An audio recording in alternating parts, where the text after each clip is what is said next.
The phones came out before anyone thought to help.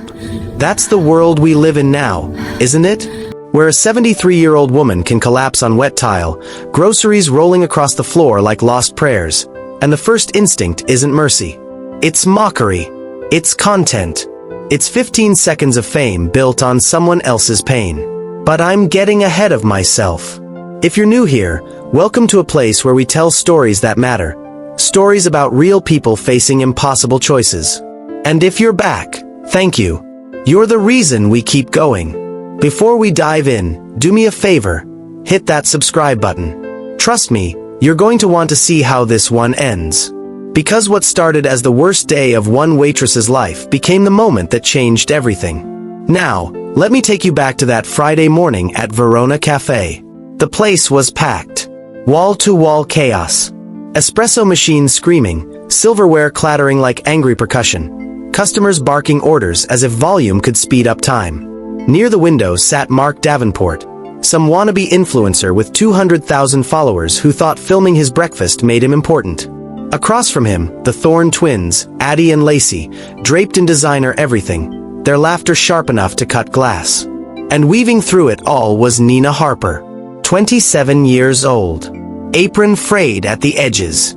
Sneakers held together by hope and duct tape. She'd been working doubles all week, and it showed in the purple smudges under her eyes. The way her smile had started to feel like a mask she couldn't take off. She didn't complain.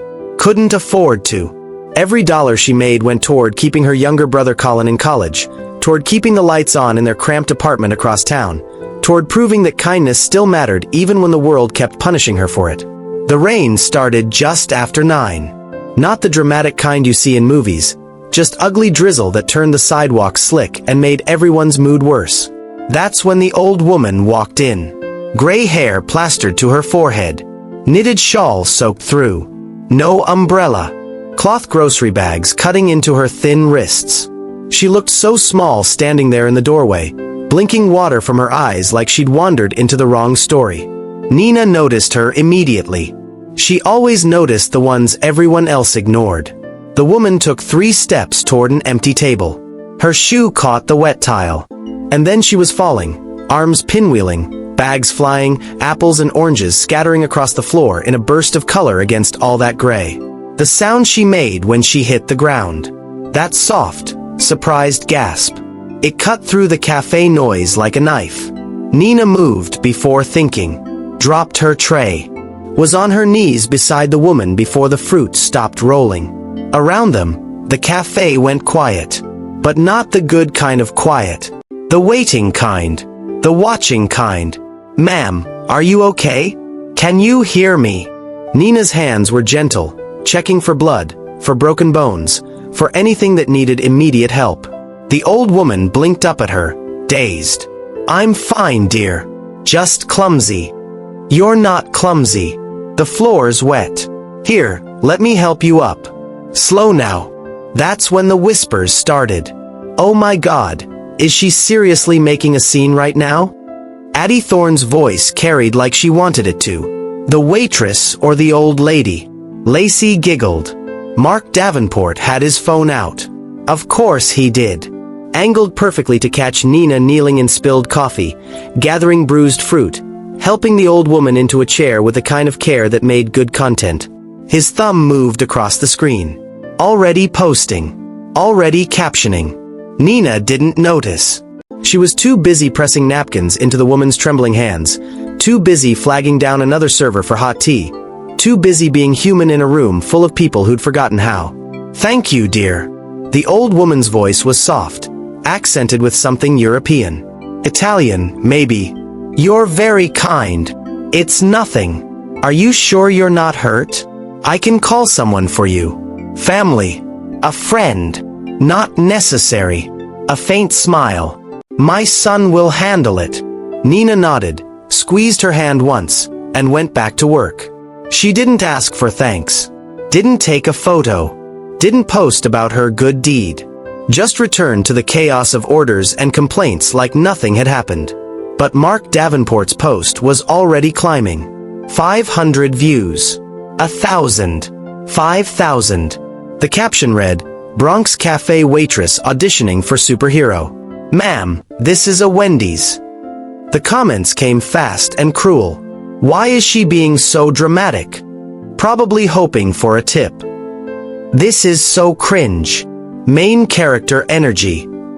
By the time Nina's lunch shift started, the video had 40,000 views.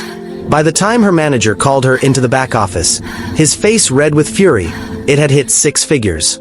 You embarrassed this establishment, he snapped. You made us look like a circus. I helped someone who fell. You made a scene. You're off the floor until this blows over. Nina walked out of Verona Cafe that afternoon with her head down and her heart in pieces, completely unaware of 3 things. 1. The old woman she'd helped wasn't just someone's grandmother. 2. Her son wasn't the type to send flowers and thank you cards. And 3. By sunrise, every single person who'd laughed at that video was going to learn what happens when you mock an angel in front of the devil's mother. If you felt that twist in your gut just now, that anger at how cruel people can be, leave a comment below. Tell me about a time you helped someone and got punished for it. And please, share this story. Someone in your life needs to hear it. Because what happens next? Nobody saw it coming. Nina's apartment was on the 4th floor of a building where the elevator only worked on Tuesdays and the heat came on when it felt like it. She climbed the stairs slowly that afternoon, each step heavier than the last, her phone buzzing in her pocket like an angry wasp. She didn't look at it. Couldn't. The door creaked open to reveal Colin at the kitchen table, textbook spread out like a paper fortress, highlighter tucked behind his ear. 19 years old and brilliant in the way that made Nina's sacrifices feel worth it. He looked up when she walked in, and his smile died the second he saw her face. What happened? Nothing. She dropped her bag, kicked off her shoes, tried to hold it together. Long day. Nina. That's all it took. Her name in his voice, careful and worried, and the dam broke. She told him everything. The fall, the kindness, the video, the manager's fury, the suspension without pay while they waited for the internet to forget she existed. Colin pulled up the video on his phone, watched it once, watched the comments. His jaw tightened with each scroll. This is insane. You helped someone. I embarrassed the cafe. You were being human. He stood up, pacing now, anger making him look older than his years. These people are trash. This Mark guy, these twins, they're all trash. Trash with platforms. Nina sank into the couch, exhaustion pulling her down like gravity. Trash that pays better than I do. The silence that followed was heavy with math they'd both already done. Rent was due in 12 days.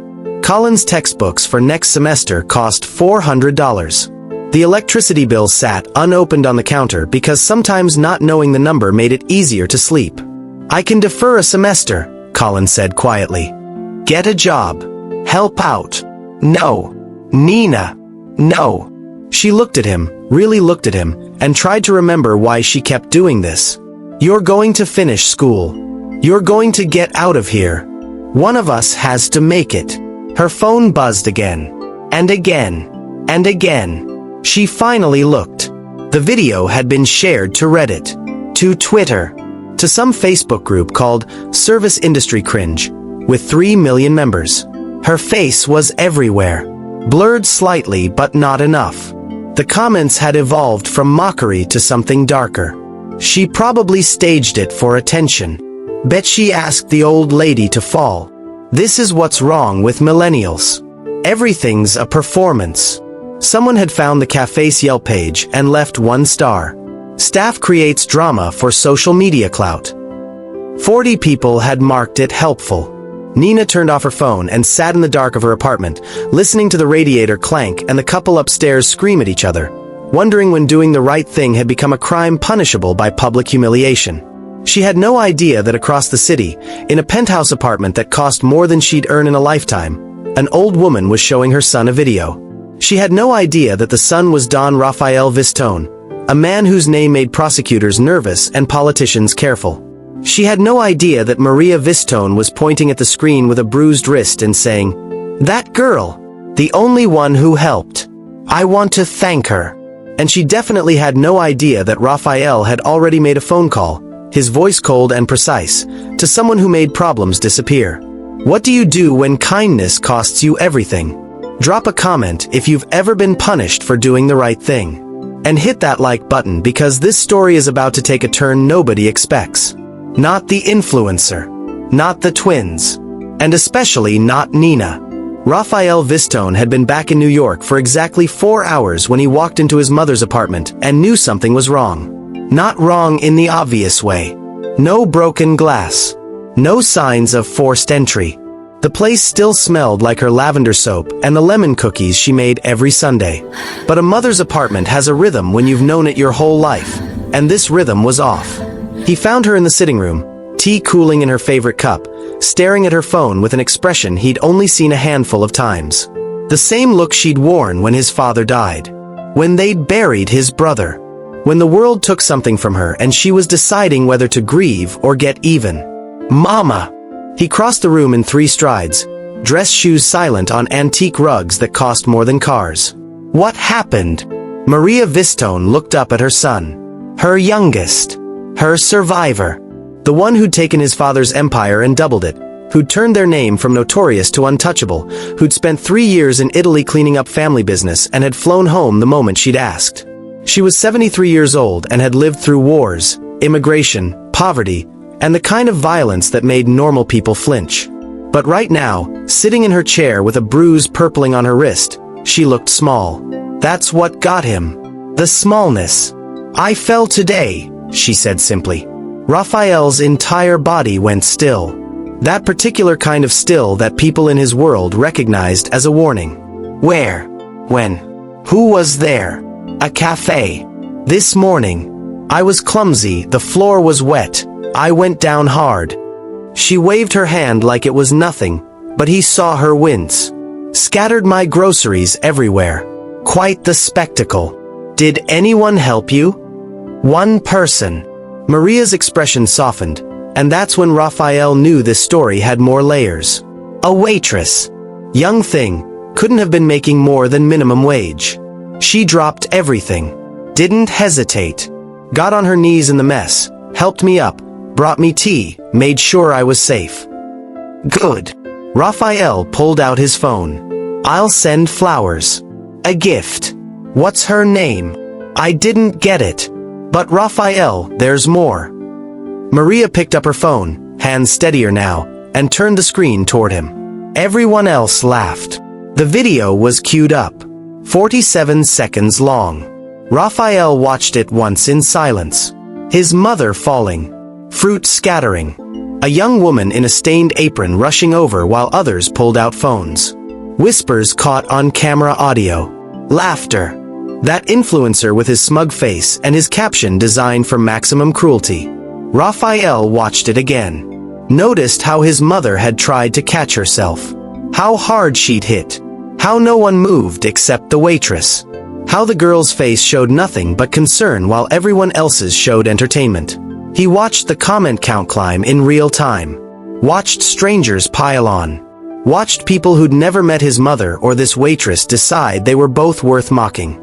When he finally looked up, his face showed nothing. That was worse than anger. People who knew Rafael understood that when he went quiet, that's when you ran.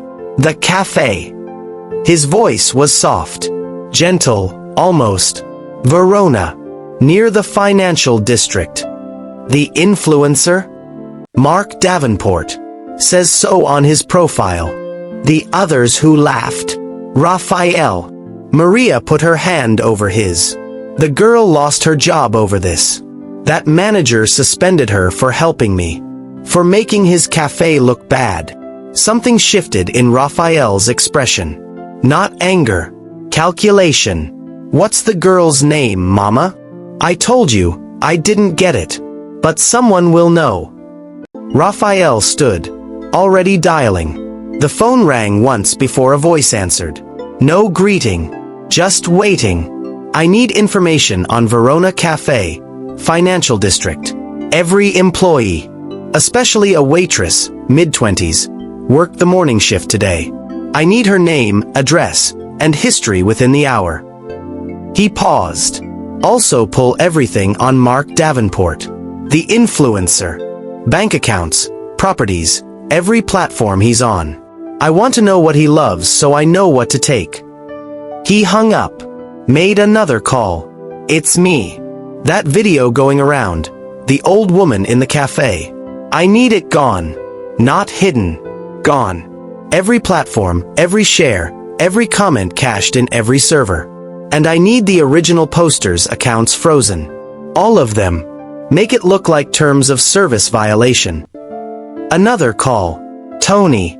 Verona Cafe, you know it? Good. I want to know who owns it. Who manages it. What they owe and who they owe it to. By tonight. He made 6 more calls before Maria stopped him. Rafael.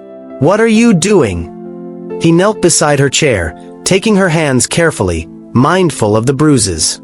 When he spoke, his voice carried the kind of love that could burn cities. You're my mother. Someone hurt you and people laughed.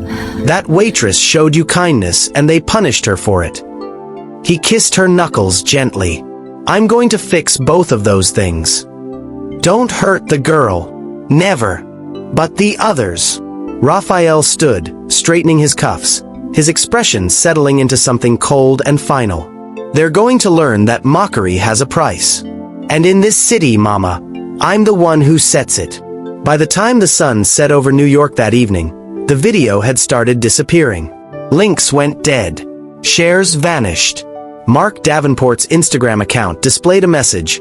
This account has been temporarily restricted. His phone started ringing with panicked calls from his agent, his sponsors, his bank. And in a modest apartment across town, Nina Harper had no idea that her life was about to change in ways that would make viral. Humiliation looked like a minor inconvenience. Have you ever watched karma work in real time? Drop a comment if you believe in it. And smash that subscribe button because what happens when a mafia boss decides to say thank you is not what anyone expects. Least of all the people who thought cruelty came without consequences. Rafael Vistone didn't believe in half measures. By Saturday morning, he had a file 3 inches thick sitting on his desk. Every person visible in that video. Every person who'd commented. Every laugh tracked back to a name, an address, a life that was about to get complicated. Mark Davenport lived in a rented loft in Tribeca, leased under an LLC that was 2 months behind on payments. His entire income stream ran through social media sponsorships that required a minimum follower count. A count that was currently dropping by the thousands as his accounts flickered in and out of existence like dying lights. The Thorne twins had a joint trust fund that matured in 6 months. Their father was a hedge fund manager who'd taken loans from 3 different firms, one of which had very quiet ties to Vistone shipping interests. The manager of Verona Cafe, Gerald Mitchum, had a gambling problem and a second mortgage. Rafael read every page slowly, committing details to memory, deciding which pressure points would teach the best lessons. His phone buzzed. A text from his head of security. Found her. Nina Harper, 27. Address attached. Works 3 jobs. Clean record. Raising younger brother alone since parents died 4 years ago. No debts except student loans for the brother. She's good people, boss. Rafael stared at that last line. Good people. When was the last time someone in his world had used that phrase? He texted back. Eyes on her. Discreet. I don't want her scared. Just protected. Because if he'd learned anything in 3 decades of living in the shadows, it's that good people made enemies just by existing. And now that he was about to make some noise, anyone connected to his mother became a target. Across town, Verona Cafe opened for the Saturday rush, and Gerald Mitchum knew something was wrong the moment he saw the black car parked across the street. It was too clean, too expensive, too obviously watching. Then his phone rang. The owner of the cafe, a man who usually only called quarterly, sounded nervous. Gerald, did something happen yesterday? Something involving an old woman and a waitress. Just a minor incident. Already handled. Well, someone's asking questions about our business. Someone serious. They want to know about employees, specifically a waitress from yesterday's morning shift. Gerald's stomach dropped. What kind of someone? The kind you don't ask questions about.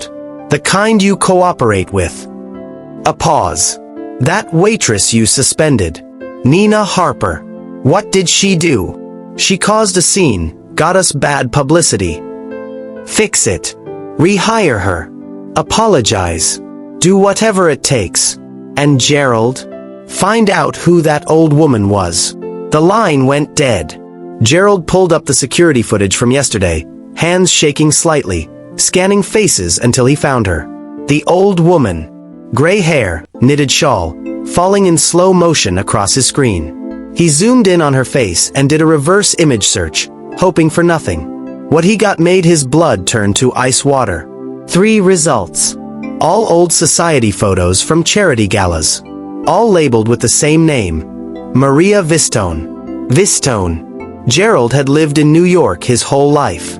You didn't live here without knowing that name. Without knowing what it meant. Without understanding that there were people you didn't cross and families you didn't disrespect and lines you absolutely did not blur. He'd suspended a waitress for helping a Vistone. His phone rang again. Unknown number. He answered with a shaking hand. Hello, Mr. Mitchum. My name is Antonio. I work for someone interested in your establishment. He'd like to meet with you. Today. It's not optional. Who? Verona Café. 1 hour. Come alone. Bring the employment records for Nina Harper. Click. Gerald stood in his empty cafe, surrounded by the morning prep his staff was doing. The espresso machines warming up, the pastries being arranged, everything normal except for the fact that his life had just tilted sideways. He tried calling Nina. Voicemail. Tried again. Voicemail. Meanwhile, in her apartment, Nina was packing. Not everything. She couldn't afford movers. Just the essentials stuffed into 2 duffel bags and a backpack. Clothes. Documents. The photo of her parents she kept by the bed. Colin's acceptance letter to college that she'd framed because someone in their family deserved to have their achievements celebrated. You don't have to do this, Colin said from the doorway. We'll figure it out. There's nothing to figure out. Nina folded a sweater with careful precision, each crease exact, holding herself together through routine. I'm toxic now. No cafe in the city will hire me after that video.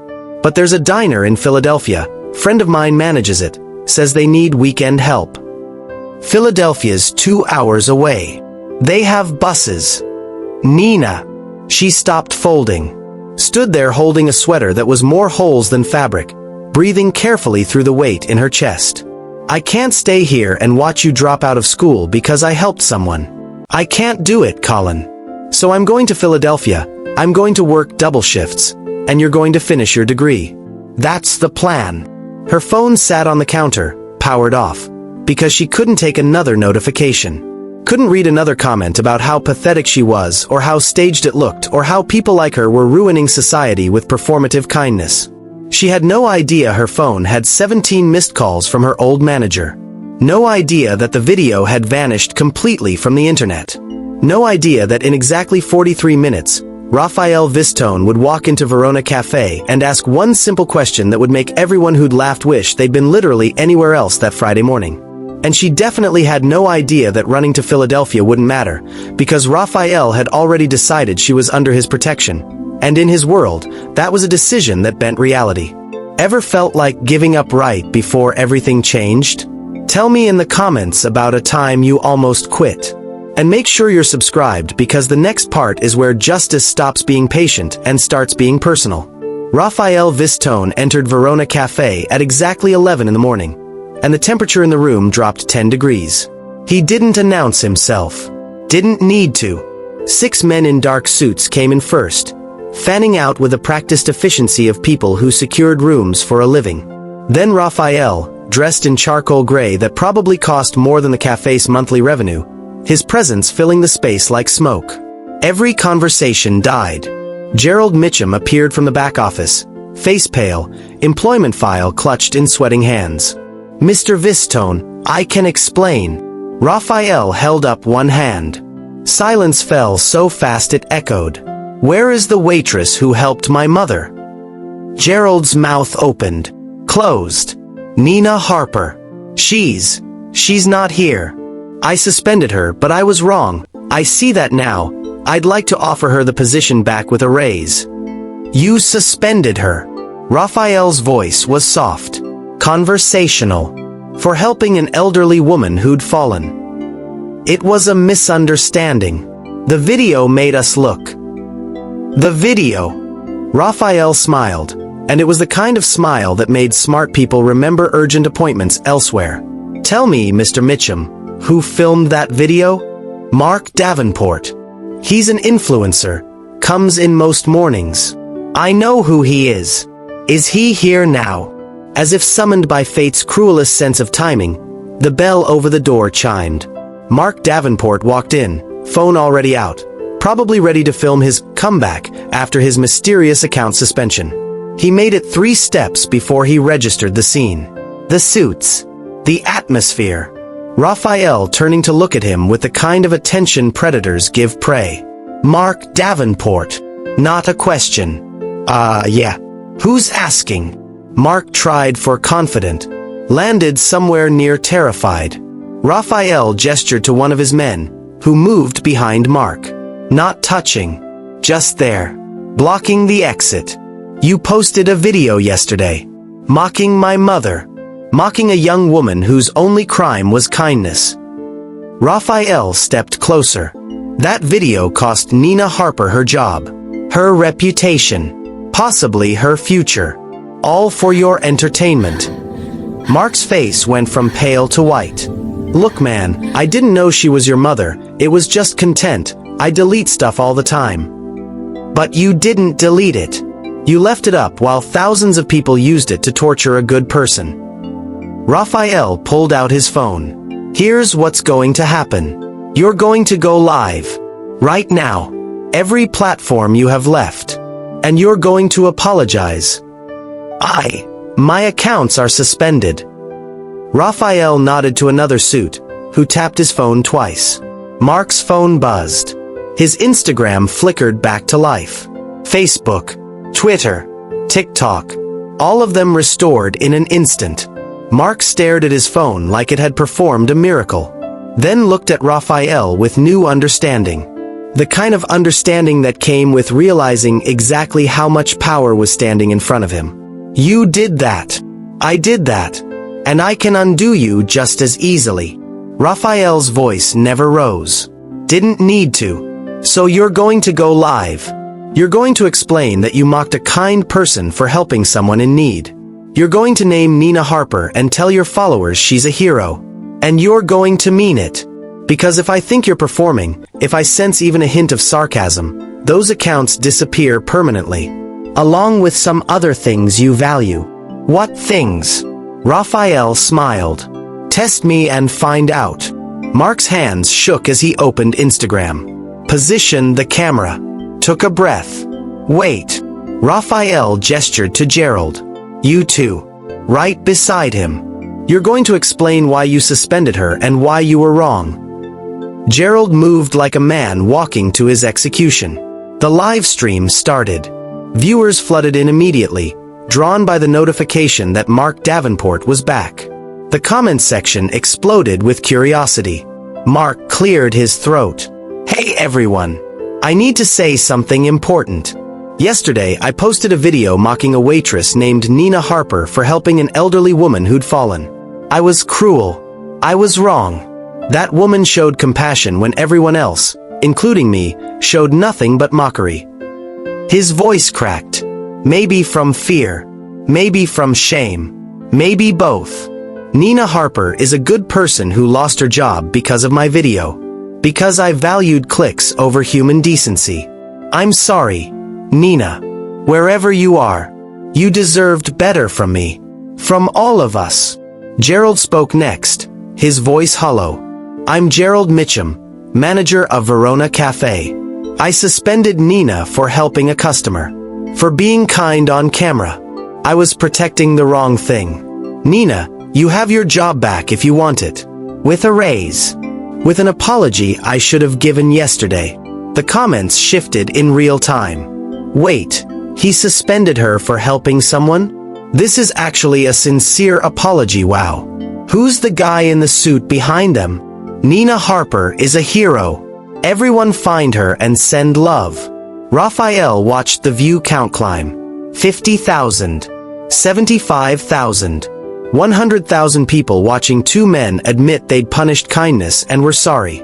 He let it run for 5 minutes. Then nodded. Mark ended the stream. Good. Rafael buttoned his suit jacket. Now, where does Nina Harper live? Gerald pulled out the file with shaking hands. This has her address, phone number, emergency contact. Rafael took it, flipped it open.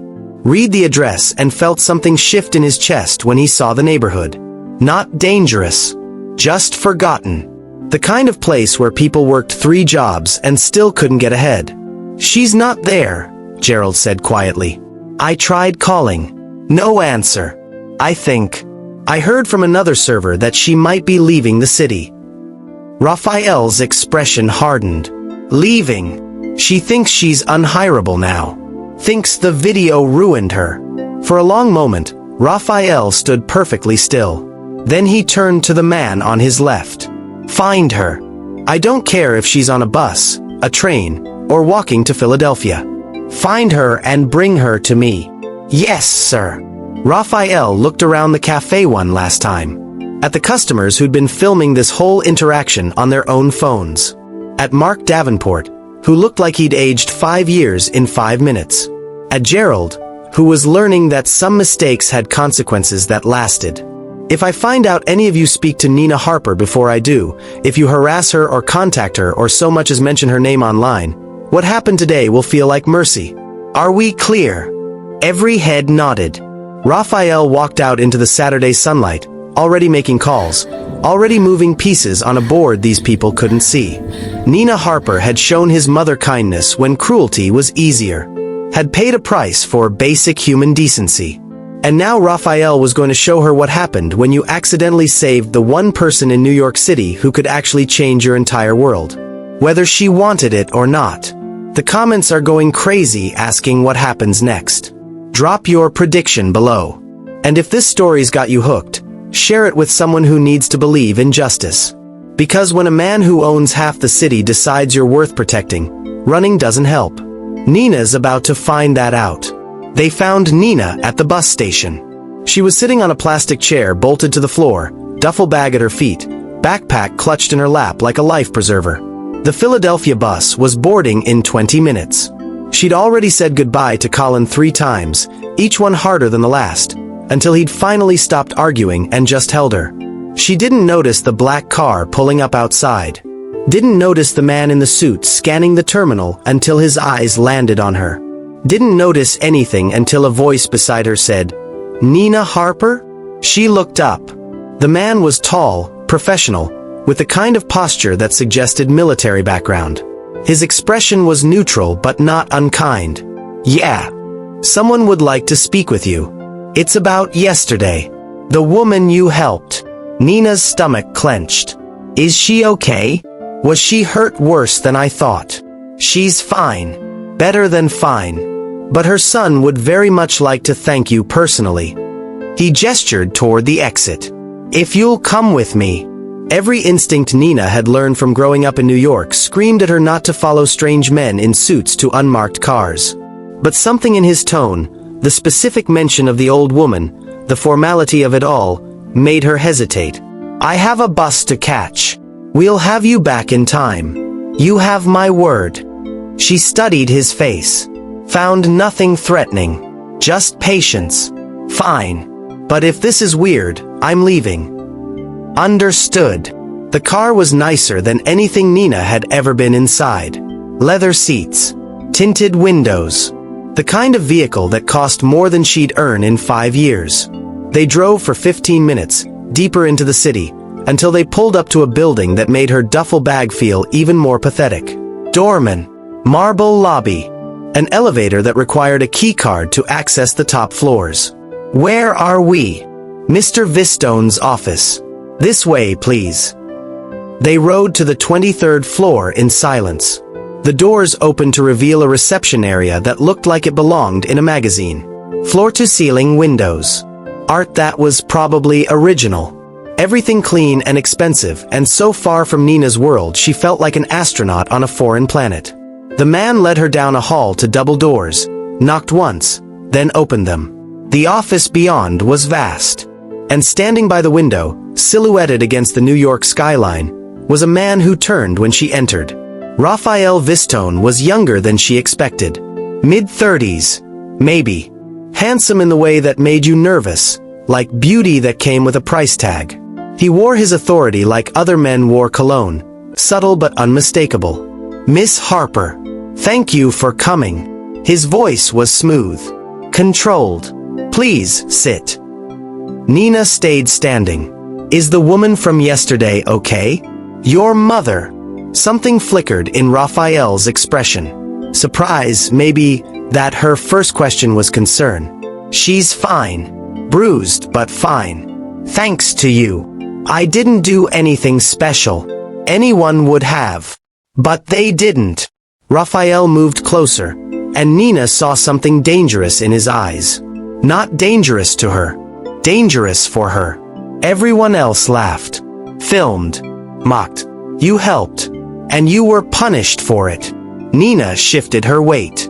"Look, I appreciate you tracking me down, but I don't need pity. Things happen. I'll be fine." "It's not pity. It's gratitude. And restitution." Rafael gestured to his desk, where a check sat waiting. "You lost your job because of my mother. This should cover your expenses while you find new employment." Nina stepped closer. Saw the number on the check. $50,000. Her brain stuttered. That was more than she made in 2 years. More than Colin's entire tuition. More than every problem she had multiplied and then solved. She looked at Rafael. At the check. Back at Rafael. Then she shook her head. "I can't take this." Rafael blinked. It was possibly the first time in a decade someone had refused his money. "I'm sorry. I helped your mother because she needed help. Not for a reward. Taking this would make it transactional. Would make me the person those comments said I was. Someone performing kindness for profit." Nina's voice was steady. "Certain. I don't want your money, Mr. Vistone. I just wanted to make sure she was okay." For a long moment, Rafael just stared at her. He'd met thousands of people in his life. Politicians who could be bought. Rivals who could be threatened. Associates who could be managed. All of them wanted something. Money. Power. Protection. Favors. This waitress with holes in her sweater and a bus ticket to Philadelphia in her pocket was refusing $50,000 because it would compromise her principles. He'd never met anyone like her. "You're serious." "Completely." Nina adjusted her backpack. "If that's all, I really do have a bus to catch." "Philadelphia." She paused. "How did you?" "I know a lot of things, Miss Harper. Including that you're running from a problem I've already solved." Rafael pulled out his phone, showed her Mark Davenport's apology video. Showed her the comments flooding with support. Showed her the job offers from 3 different cafes that had already reached out to Verona asking for her contact information. Nina watched the video in silence, her expression unreadable. "You did this. I corrected an injustice. You don't even know me. I know you helped my mother. That's enough." Rafael pocketed his phone. "The question is, what do you want, Nina Harper? Because I'm very good at making things happen." Nina met his eyes. Saw power there. Danger. Possibility. Everything her life had never been. "I want to earn my own way. I want my brother to finish college. I want to stop being afraid that one medical bill or one bad month will destroy everything we've built." Her voice didn't waver. "But I want to do it myself. Not because someone felt sorry for me." Rafael smiled. It was genuine this time. Not the predator smile from the cafe. Something real. "What if I told you there was a way to have both?" "I'd say that sounds too good to be true." "Usually it is. But you're not usual, are you? Rafael gestured to the chairs. Sit. Please. 5 minutes. If you still want to leave after that, I'll have you driven to the bus station myself. Nina hesitated, checked her phone. Still had 40 minutes before boarding. Against every survival instinct, she sat. Rafael settled into the chair across from her, and for the first time since this whole nightmare started, Nina felt like maybe running wasn't the only option. She had no idea that 3 blocks away, a man with a scar and a grudge was looking at a photo of Rafael with his mother, circling Nina in the background, and making a phone call that would turn gratitude into a fight for survival. Your comments are blowing up asking if Nina should trust him. What do you think? And hit that like button because this story just shifted from redemption to something way more dangerous. The kind of dangerous that happens when rival families find out the city's most powerful man has a new weakness. And her name is Nina Harper. Rafael leaned forward, elbows on his knees, and for the first time in their conversation, he looked almost human instead of untouchable. My mother wants to start a foundation. Supporting service workers, people who keep the city running but never get recognized. She's been talking about it for years. After yesterday, after what happened to you, she's ready to make it real. Nina listened, cautious. She needs someone to run it.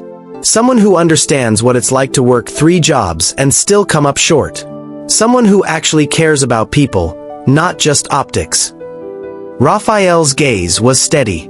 I think that someone is you. I'm not qualified to run a foundation. You're more qualified than the business school graduates who've never missed a meal. We'd train you, pay you a real salary, give you the resources to actually help people instead of just surviving. Nina felt something dangerous bloom in her chest. Hope. Why me? Because my mother trusts you, and I trust her judgment more than anything in this world. Before Nina could respond, Rafael's phone buzzed.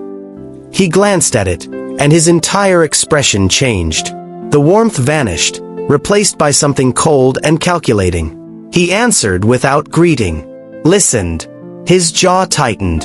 When? A pause. How many? Another pause.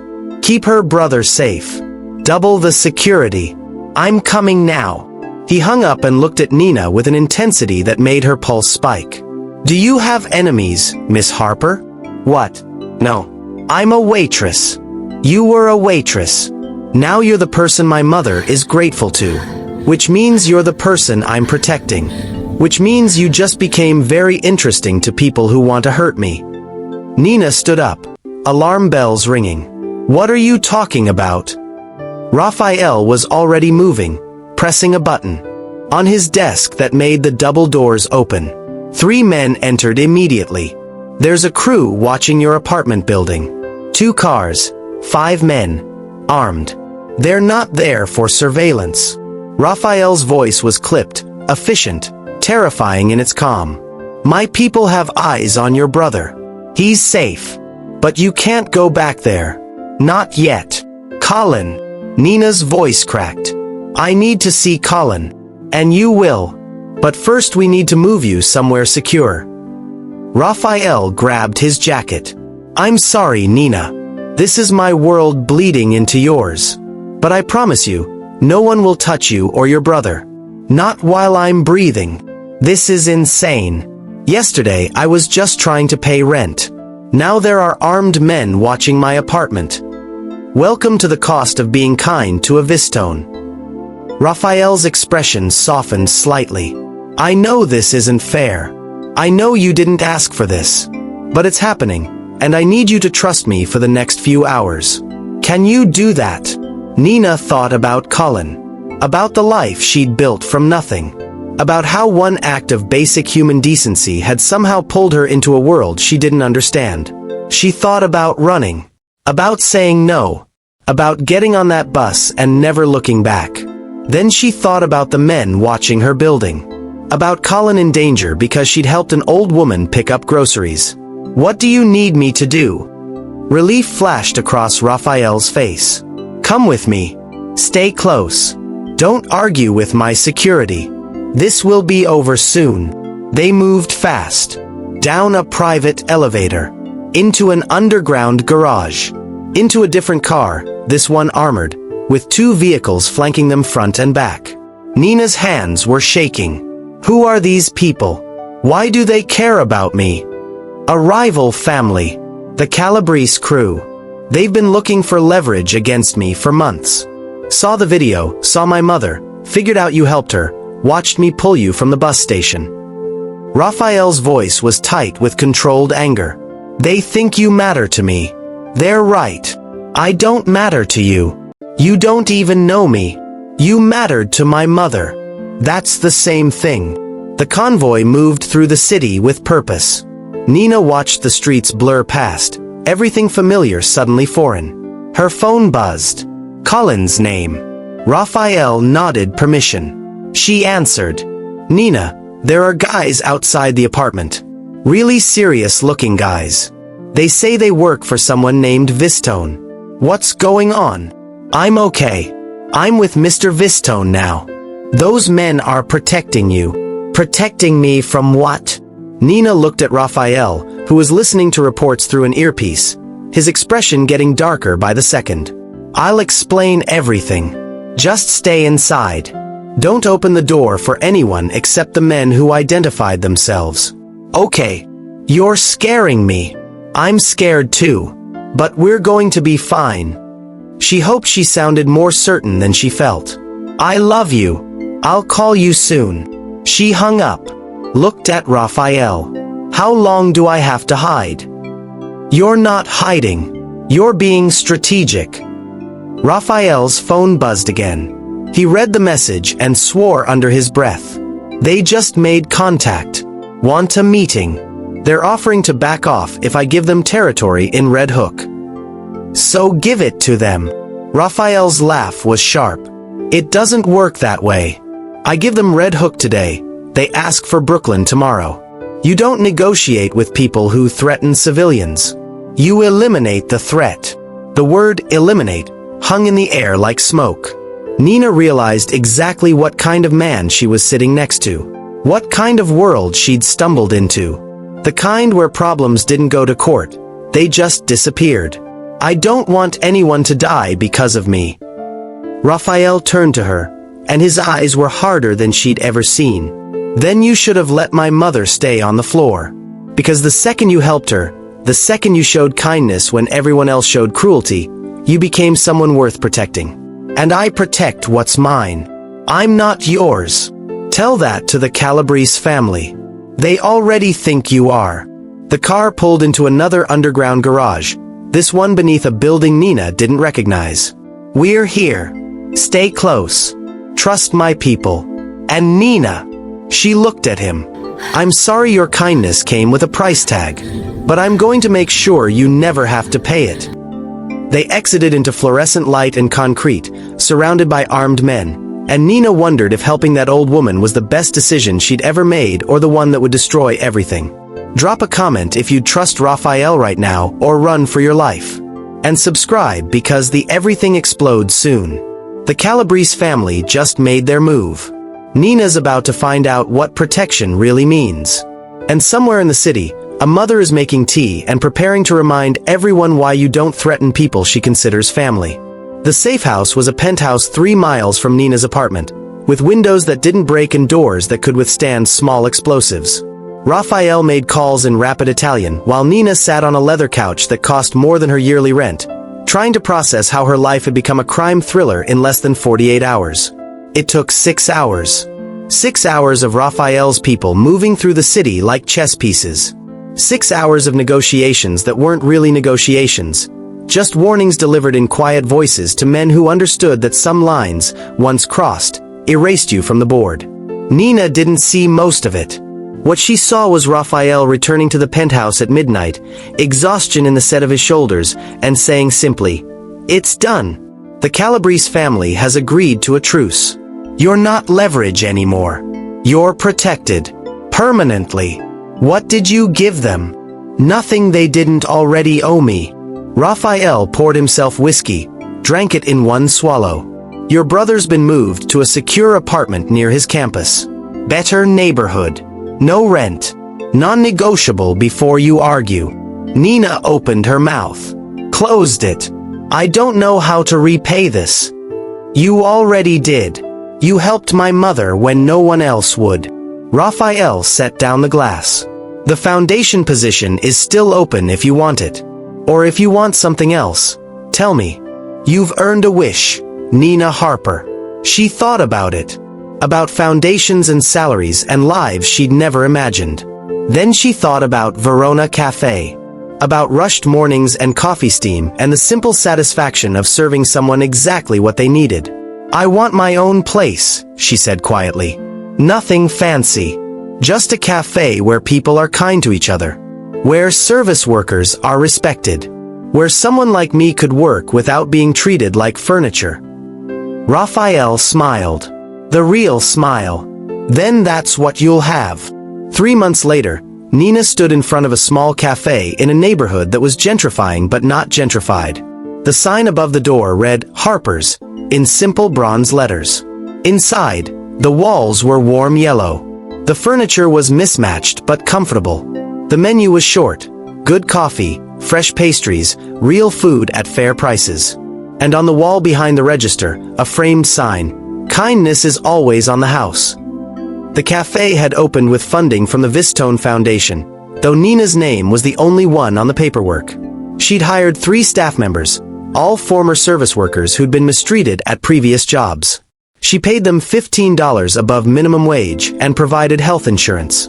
On opening day, Mark Davenport had shown up with flowers and an envelope containing a donation to her staff fund. The Thorne twins had sent a gift basket with an apology card that seemed genuine. Gerald Mitchum had applied for a server position. She'd politely declined but appreciated the humility. And every Tuesday and Friday at 10 in the morning, like clockwork, Maria Vistone arrived. She always sat at the corner table. Always ordered chamomile tea and a lemon cookie. Always stayed for exactly 1 hour, chatting with Nina between rushes, asking about Colin's classes, offering the kind of grandmotherly wisdom that Nina hadn't realized she'd been missing since her own parents died. Rafael came too sometimes. Usually late afternoon when the lunch crowd had cleared. He'd sit with his mother, drink espresso, and watch Nina work with an expression she'd learned to read as pride. They'd become something like friends. Nina had learned that beneath the power and danger was someone who'd spent his whole life protecting the people he loved and was quietly amazed to find someone who did the same thing without an army behind her. She'd turned down 3 more offers of money, accepted 1 offer of friendship, and discovered that the line between those worlds, hers and his, wasn't as solid as she'd thought. On a Thursday afternoon 6 months after opening, Nina was wiping down tables when the bell above the door chimed. An elderly woman walked in, struggling with grocery bags. Nina moved immediately. Here, let me help you with those. The woman smiled, grateful. Thank you, dear. People don't help much anymore. Some of us still do. She got the woman settled, brought her water, recommended the soup special. When the lunch rush hit, 3 of her regulars got up to bust their own tables without being asked. 1 customer held the door for another struggling with a stroller. Small kindnesses, rippling outward.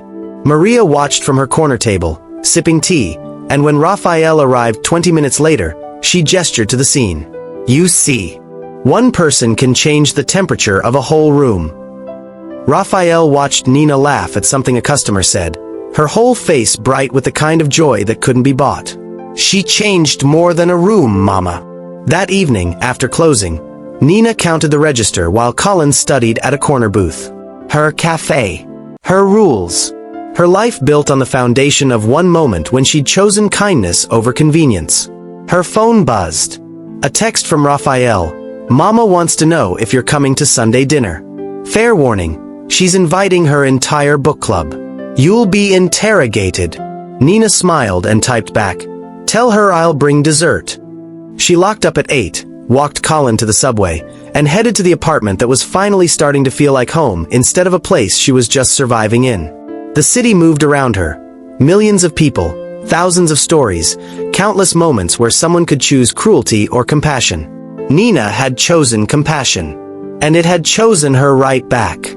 Sometimes the internet tries to punish you for being good. Sometimes people mock kindness like it's a weakness. But every once in a while, if you're lucky, the right person sees. The right person remembers. And everything changes. If this story moved you, if you believe kindness still matters in a world that often rewards the opposite, leave a comment. Tell me about a time someone's compassion changed your life. Share this with someone who needs to hear that doing the right thing isn't stupid. It's revolutionary. Subscribe if you believe that decency defeats cruelty every single time. Not always instantly. Not always obviously. But eventually, always. Because Nina Harper helped an old woman pick up her groceries, and it cost her everything. Until it gave her everything instead. That's the thing about kindness. You never know who's watching. You never know whose life you'll change. You never know when a simple act of humanity will become the moment that rewrites your entire story. And somewhere in New York City, in a cafe where respect is the currency and compassion is the business model, that lesson is served fresh every single morning. Thank you for watching this story to the end. If you enjoyed this story, you will surely love the next one. It's as crazier and more intriguing as you can ever imagine. So do check it out. Click on the image showing on your screen right now to watch the next one.